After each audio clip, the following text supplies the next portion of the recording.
Alrighty, next up we have the compressors. Once again, I thought about which compressors I could live without and which ones I use a lot, and the VLA3A really is my favorite compressor plugin. It's so easy to use.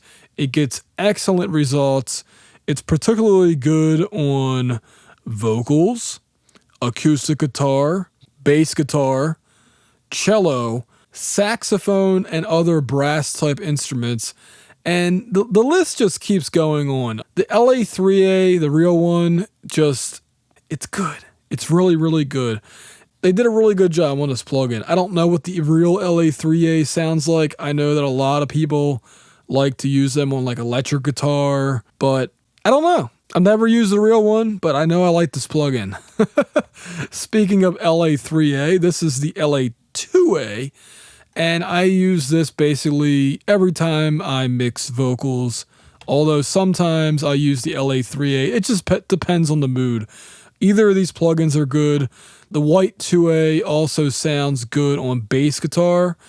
Also sounds good on snare drum. Maybe even on kick drum. I never tried it on kick drum, but it sounds good on snare drum. But that's usually where I use it. So either vocals, bass guitar, or I don't really use it on snare drum ever, but it sounded good when I tried it on there for some reason. Okay, LoudMax. This is one, I don't know if I talk about this plugin often, but LoudMax, believe it or not, I use this on bass guitar basically right after the LA2A, and it just sounds great. It makes for a very transparent sound. It doesn't work on all sources, don't get me wrong. It's definitely not a slap it on and lower the threshold and it sounds good on everything, but for some reason, vocals, bass, acoustic guitar, and obviously the mix bus. So if you don't have a brick wall limiter plugin, this is an excellent freebie to have. And the cool thing is it actually has intersample peak detection. So yeah, the ISP right there. Very cool. All right, now we're getting to the Slate Digital stuff, and their 1176 Revision D plugin is excellent. And it just sounds good on a variety of sources, particularly drums, vocals, bass guitar, and yeah, it's a classic. What else can I say? Their sleeper compressor that people don't talk about it very often for some reason, but people should, in my opinion, is the FG401.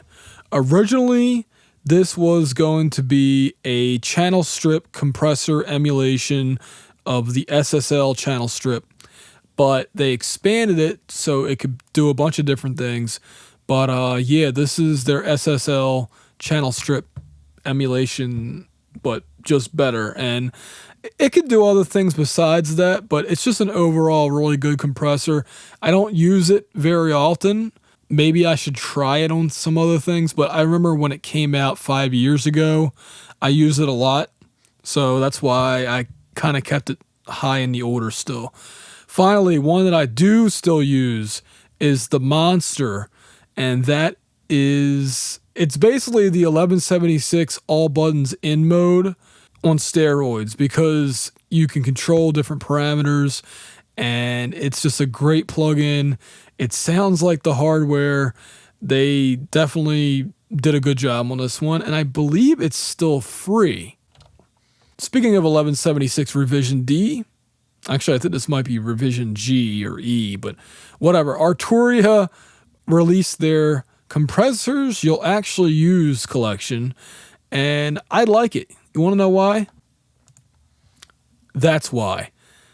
Not only is this an 1176 emulation, it goes deeper than that with all these controls down here, making up for the fact that the Revision D has been done to death. Well, what did they do? They made it sound really good, first of all, and then they added these controls. So with these controls, awesome.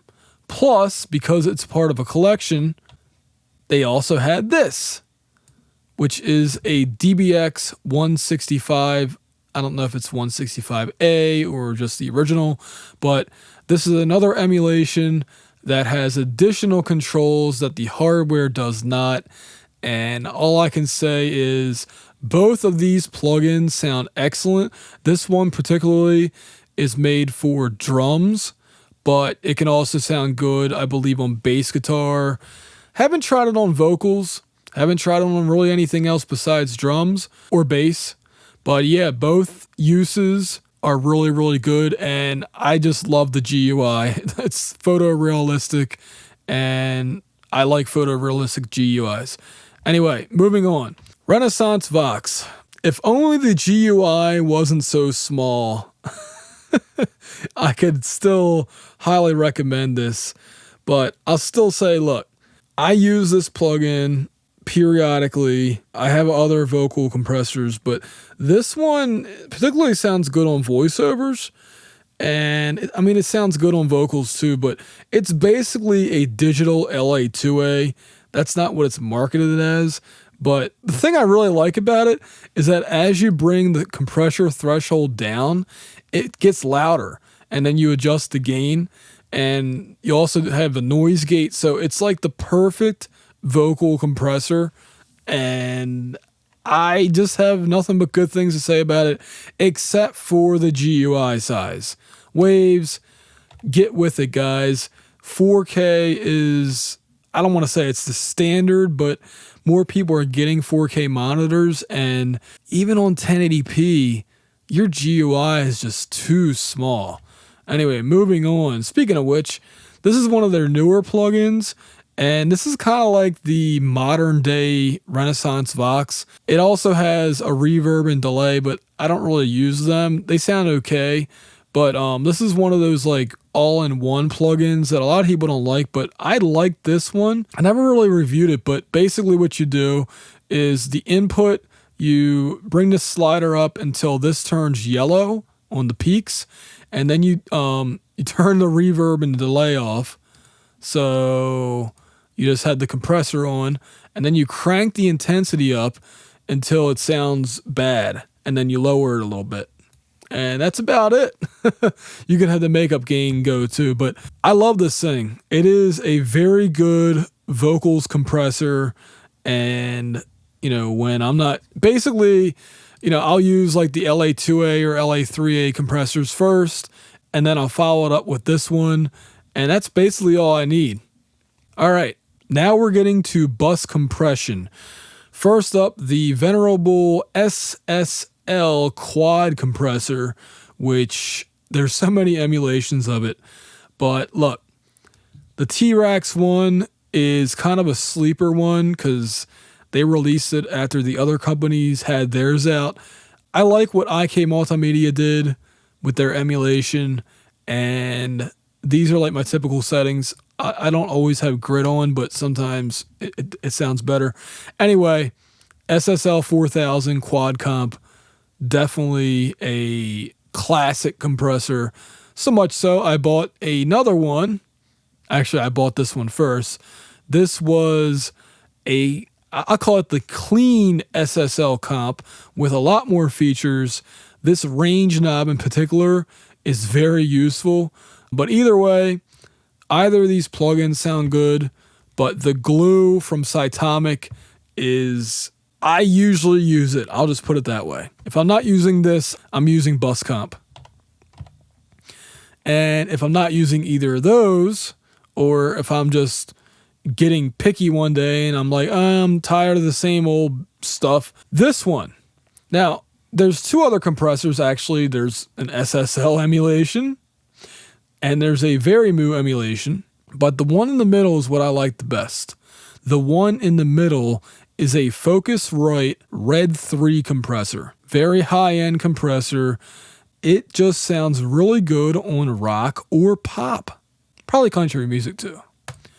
Here's one that I kept on the list, even though I really don't use it.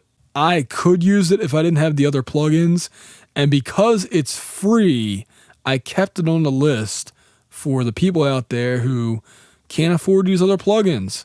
Kotelnikov.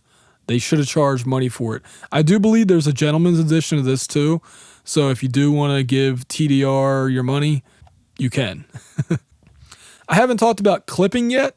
Clipping basically chops off the transients and it will distort them, but it doesn't destroy the tonality like a brick wall limiter would. So K-Clip Pro from Kazarog is one of the better emulations. I really can't recommend this plugin enough if you need a clipper plugin. There's a few different ones out there. There's freebies too, but this one from Kazarog is just awesome. And it even has a ridiculous oversampling option if you really, really want it.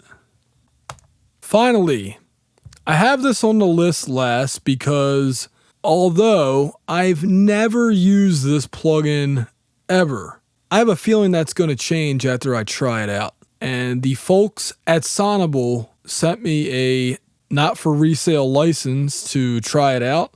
I haven't tried it out yet, but I'm going to get around to it and definitely review it at some point. But some of my colleagues on YouTube here have said really good things about it. So basically, it does what it says it does on the title, where you basically run a track through it.